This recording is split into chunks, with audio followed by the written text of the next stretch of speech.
최근 자신의 재산 중 절반인 5천억 이상을 사회에 환원하겠다고 서약을 한 이 사람을 아시나요?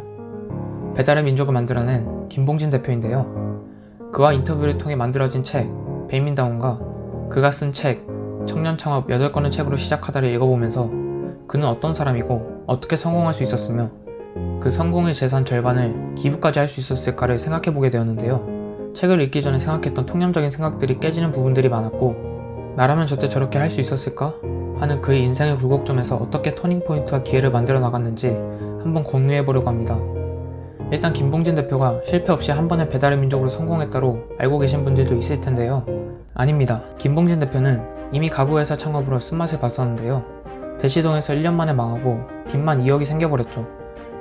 이미 직장생활을 7년 넘게 하고 가구회사를 창업했던 터라 다시 취업을 합니다. 네이버로 연봉 협상도 제대로 하지 못하고 직책도 받지 못한 채로 설상가상으로 전에 다니던 회사에서 디자인에 대해 가르쳐 주었던 신입들이 팀장으로 함께 근무하게 되었죠. 서로 눈치가 보이지만 어쩔 수 없이 회사를 다녀야 하는 그때 좌절감과 인생에 대한 회의를 많이 느꼈다고 합니다. 그래도 보통은 여기서 빚을 갚아나가야지 하면서 현실에 순응하고 쭉 회사 생활을 해나가는데요. 김봉진 대표는 회사 생활 10년차 자신이 열심히 일은 해왔지만 가지고 있는 건 포토샵 기술뿐 뭔가 포토샵 기술자가 된 것 같은 느낌을 받았다고 합니다. 20살 때 마음 즈음엔 어느 정도 성공해 있겠지. 별장도 짓고 여행도 하면서 가족들과 함께 여유롭게 살 수 있겠지. 막연하게 생각해왔는데 그의 나이 35살, 앞으로 5년 남았는데 이렇게 계속 똑같이 살다가는 변할 것 같지 않다는 느낌을 강하게 받았다고 합니다. 그리고 이걸로 계속해서 자식들을 키워나갈 수 있을지 의문이 들었고 공부가 더 필요할 것 같다는 생각을 하게 됩니다.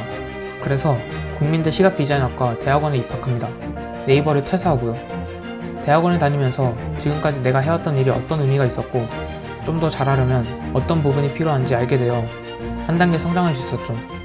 퇴사를 하고 공부를 하는 용기, 끌려가는 삶을 접고 스스로 기회를 만들어 나가는 결정, 결국 인생의 중요한 결정과 판단을 내리게 된 거죠. 그리고 이 결정과 판단, 그리고 용기가 인생의 터닝포인트를 만들어낸 겁니다. 그렇게 개발자인 형과 함께 배달의 민족이라는 어플을 만들었고 어플 시장 초기에 진입해 어플 출시 이틀 만에 1위로 올라섰습니다. 여기서도 엄청난 기술과 함께 쉽게 이뤄낸 것처럼 보이지만 자세히 들여다보면 당시 일일이 전단지를 줍고 스캐너에 넣어 데이터를 어플에 넣는 수동식, 일명 발품을 팔았습니다. 대개는 빨리 자동화할 수 있게 기획하거나 계획을 하면서 시간을 흘려보내겠지만 김봉진 대표는 여기서 일단 최대한 빨리 실행으로 옮기고 이런 진심이 통해 투자까지 받게 되었다고 합니다. 여기서 다시 한번 느낄 수 있었던 것은 아이디어만 가지고 혹은 좋은 아이디어가 나올 때까지 생각만 하는 사람들은 많습니다. 그런데 실행에 옮기지 않는다면 아무 일도 일어나지 않죠. 이렇게 성공한 사람들이 인생을 살아가면서 갑자기 생각의 흐름이 변하고 행동도 변하는 이유는 뭘까요? 거의 만나는 사람도 똑같고 대화 내용도 비슷하고 회사 생활과 환경 모두 비슷하게 흘러가는 일상에서 책을 읽어보면서 생각을 하게 되고 기존의 생각을 바꿔보게 되고 행동으로까지 옮기게 되는 거죠.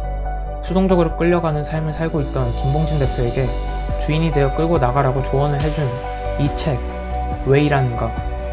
그가 뽑는 최고의 인생책으로 이 책을 읽기 전에는 누가 왜 일하냐고 물으면 먹고 살려고 라고 답했다면 이 책을 읽은 후부터는 일에 대해서 진지하게 생각해보고 일 자체로 내면을 키울 수 있다는 것을 발견하게 되었다고 합니다.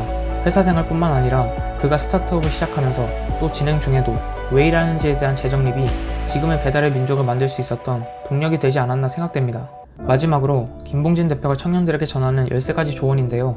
많이 들어본 말일 수는 있으나 의식하고 내 생활을 들여다보면 많이 지키지 못하고 있는 것들이 많은 것들 같습니다.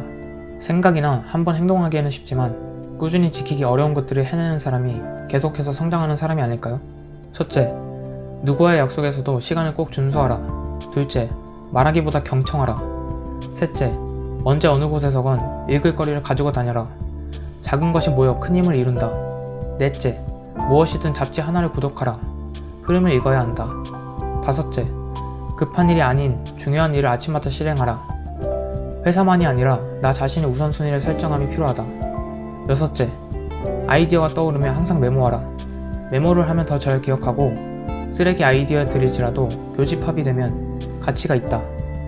일곱째, 어느 분야에 시간을 집중 투자하라.